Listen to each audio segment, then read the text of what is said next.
l'invité du jour.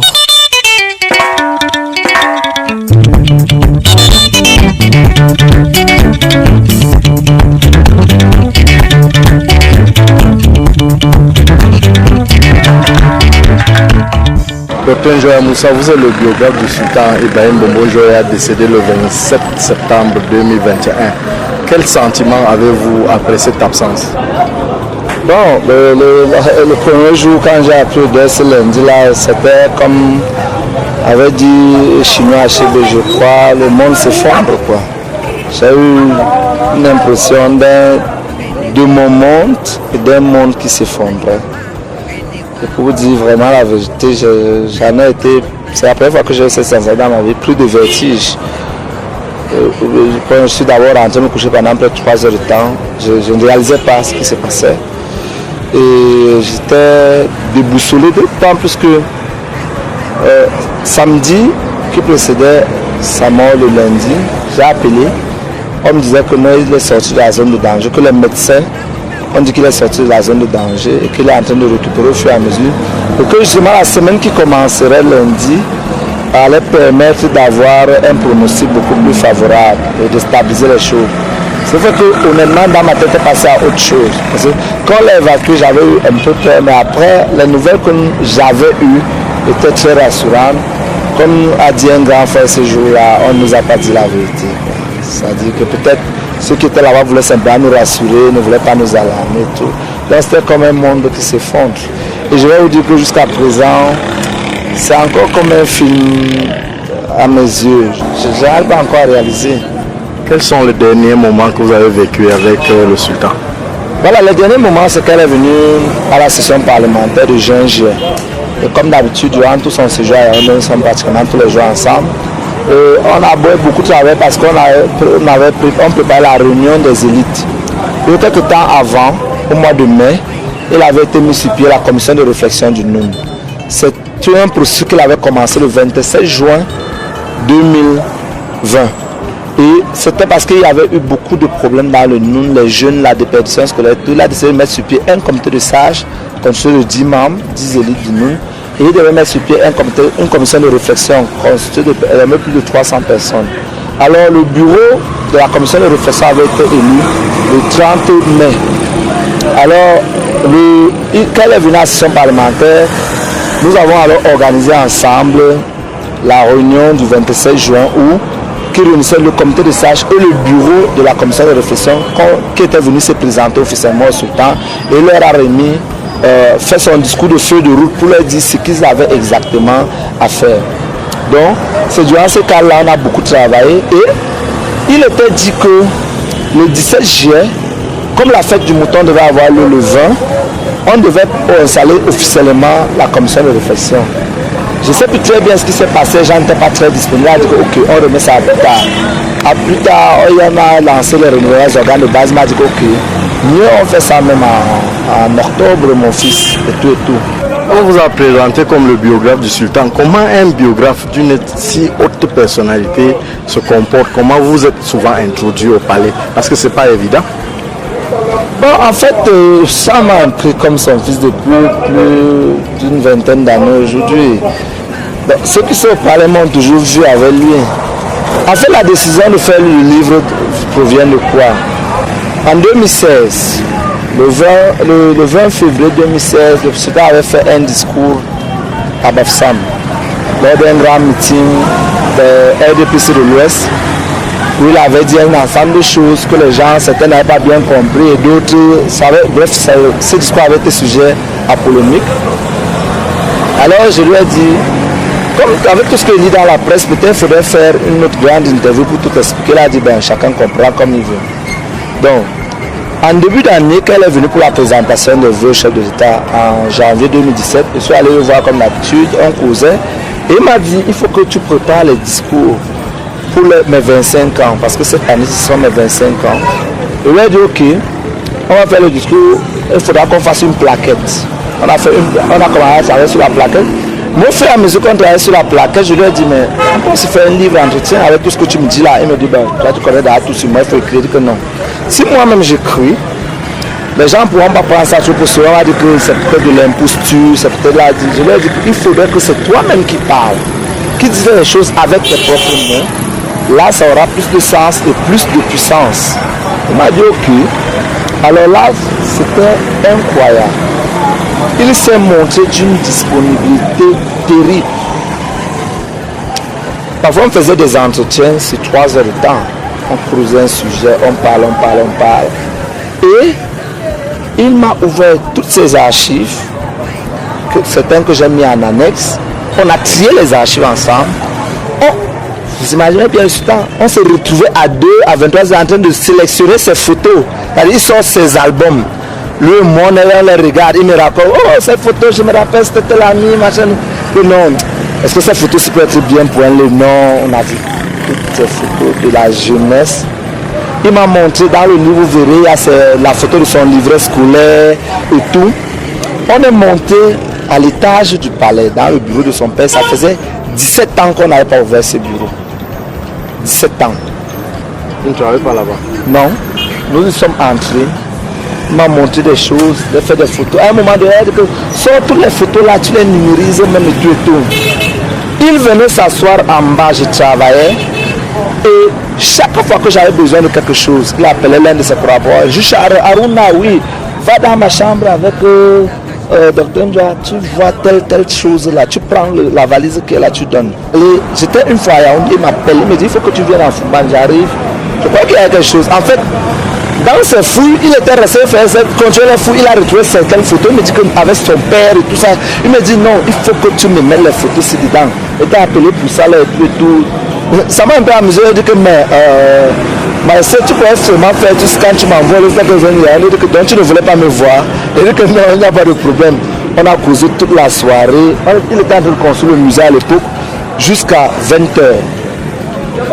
On était assis là dans la cour du musée. Donc c'est incroyable. Quand on faisait les entretiens au palais, tout le temps, les gens venaient cogner à la porte, les gens veulent le voir tout. Il m'a dit un jour que gars, tu fais quoi? Quel est ton programme à partir de vendredi? Il dit que ça va, je peux venir. Il me dit ok, viens, on va aller en Kunja. Je suis arrivé, nous sommes allés en Kunja. On était un cortège de 2 voitures, son véhicule et le mien. Nous sommes allés, on a fait 4 jours là-bas. Ça faisait 12 ans qu'il n'était pas allé dans ce palais. Il m'a montré ce qu'on avait volé, tout. On est allé à Mantoum. Il m'a montré, on avait tout volé dans le palais. Il m'a montré, il m'a dit voilà, il y avait le lit de mon père ici, ils ont volé des chaises et tout ça là. Les gens qui disent qu'ils font dans les objets d'art, ils ont tout volé ici. On s'est baladé, on a même fait une escale à la prison de Mantoum. On est entré, les gens de Mantoum sont restés, ils ont un petit peu, ils sont descendus, ils ont vu le système, ils ont vu. Dit que non, c'est passé à aller à la prison, quand on disait que la prison de Mantoum, la prison de Fouchiva entre guillemets, tout ça là. C'était des moments magiques. On a fait près d'1 an comme ça là.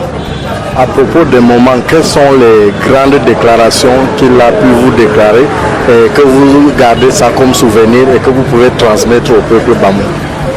Bon, pour lui, d'abord, pour le peuple Bamoun, il avait un souci, la coexistence pacifique de la région. Il avait un souci principal, l'unité de Bamoun. Vraiment, dans sa tête, c'est que, quel qu'en soit le parti auquel vous appartenez, vous ne devez pas vous attaquer à la tradition Bamoun. Chacun est libre de faire sa politique comme il veut, mais ça ne doit pas être, on ne doit pas utiliser la tradition ou la religion dans le domaine de la politique. Donc, elle était vraiment soucieux de l'unité du peuple Bamoun. Deuxièmement, il était la patience. Je vous dis, il y a des moments, il vivait des choses. Je l'appelle, je dis que mais c'est pas possible. Il dit que non, je te comprends. Parce que toi, comme on a dit ça, tu as dit comment on peut dire ça de mon père, tout vraiment. Je dis que calme-toi. Moussa, il faut être patient. S'il n'a pas été patient, c'est qu'il a tué la moitié de Bamoun. Parce que quand dit Bamoun descend comme ça là, il disait, on dit chez nous, les oreilles d'une sultan, ce sont les herbes. Donc, il entend tout ce que vous dites là. Le sultan suit. Et c'est que Moussa en privé pense telle chose de moi. Moussa en privé a l'habitude de dire telle chose de moi. Tu comprends un peu. Mais il disait que quand il suit tout ça, Moussa va venir me saluer demain. Si je ne suis pas patient, en tant que sultan, il va dire Moussa, fiche-moi le camp. Voilà, il dit que si vous vous comportez comme ça là, mais je vais détruire le peuple Bamoun. Il me disait que 9 personnes sur 10 que tu me vois, que tu vas saluer là, si tu t'imagines, si tu te dis ce que le monde a fait ou ce qu'ils ont dit sur moi là, tu vas te lever, tu vas les gifler. Comme je te connais là. Il me dit, je connais, il dit que non, il faut être calme, il faut être patient, il faut être posé, il ne faut pas te rancunier. Il me disait, la vie est impitoyable et souvent méchante. Et l'homme est ingrat. Qu'aucune ingratitude, qu'aucune méchanceté de l'homme n'instaure en vous, en toi, le venin de la rancœur. Parce que, tu sais, mon fils, ce que j'ai vécu dans ma vie, et me racontait souvent, fait en sorte que il ne t'arrivera que ce que Dieu a dit que ça va t'arriver. Il m'a raconté comment elle a échappé lors du coup d'État de 84. Il dit que le président voulait par exemple le nommer ministre de la Défense. Et l'un de ses frères allait dire au président que si tu le nommes ministre de la Défense, c'est quelqu'un de trop charismatique et tout. Quelques temps après, le président a nommé en 83 là, ministre des Sports, je crois, de la jeunesse des Sports. Et le gouvernement juin 83. Et aussi il y avait un coup d'État. Il dit, tu imaginais s'il y avait un coup d'État, moi, si ce n'était pas Andy qui était ministre de la Défense, c'était moi, Ibrahim, un musulman, ministre de la Défense, c'est qu'on m'avait égorgé. C'est qu'on devait me pendre pour haute trahison. Même si je savais quelque chose ou pas. Mais le jour que le coup d'État arrive, quand j'étais ministre de la jeunesse et des sports, j'étais pour le lancement des Jeux de la FINASCO à Bertois. Donc quand le coup d'État arrive, je ne suis même pas dans l'avion, je suis avec mon ami, mon fils Issa Ayatou, on est à Bertois pour le lancement de tout. Donc, des scènes comme ça, dit que donc, parfois quelqu'un te refuse quelque chose, ou va te demander que ne donne pas telle chose à Moussa, mais il est en train de te sauver la vie, mon fils. Donc il ne faut pas en vouloir à quelqu'un. Et dans le livre, il vous a tenu des secrets par rapport à sa relation avec les deux chefs d'État du Cameroun. Beaucoup. Il en a parlé. Beaucoup. Ceux qui liront verront sûrement. Il vous a parlé aussi de son cousin Adamou Ndamjoya. Énormément. De sa famille seulement, pas de cousin. Les relations avec la famille Jumon Kop, les relations avec la famille Jumon Mbé, comment les obsèques de son père se sont déroulées pour qu'il soit intronisé, comment les obsèques de son grand-père se sont déroulées pour que son père lui soit intronisé, pourquoi son père a été intronisé, pourquoi il y a eu controverse quand son père a été intronisé, et pourquoi il y a des problèmes dans la famille, quoi. Et alors, il n'a esquivé aucune question. Et parlons de ses œuvres, parce que vous avez conclu quelque part qu'il a laissé les grandes œuvres. Vous avez cité le Ngouane, vous avez cité le musée. Bon, il y avait la restauration du Ngouane qu'il voulait inscrire au patrimoine immatériel de l'UNESCO. Nous avons lancé la campagne en novembre 2020. Il y a la restauration même du palais, parce que quand le successeur, le palais tombe en ruine, malgré qu'il y avait eu une restauration en 1985. Il y a la sauvegarde de l'écriture Shimon, grâce au concours de la St. John's University, le professeur Tacherer. Il y a eu le palais du roi Bamoun, qui a construit en 1996, et de la population à se soigner. Il y a la restauration des reliques de 600 ans d'histoire Bamoun et 600 ans d'histoire Bamoun.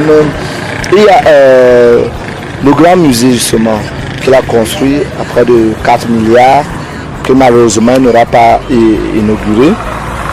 Il y a grosso modo, mais ce qu'il a surtout fait, c'était une intense activité de lobbying au profit des fils et filles du Noun, ainsi que du département du Noun. Quand on voyait ces routes là passer, je me rappelle, c'était le Ngouane de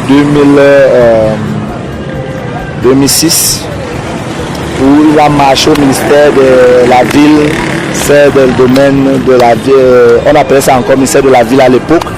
Il marchait là-bas tous les jours, il me faut la route principale, ça ne va pas, le Ngouane n'est pas là et tout, pour les flatter, mais là on dit que les élections arrivent en 2007, si vous ne gouvernez pas la route, je vais dire aux populations, c'est route que vous faites là, des choses comme ça là. Je ne parle pas des écoles, des lycées, l'Institut de Beaux-Arts qu'il a fait pour que ça vienne s'installer là, etc.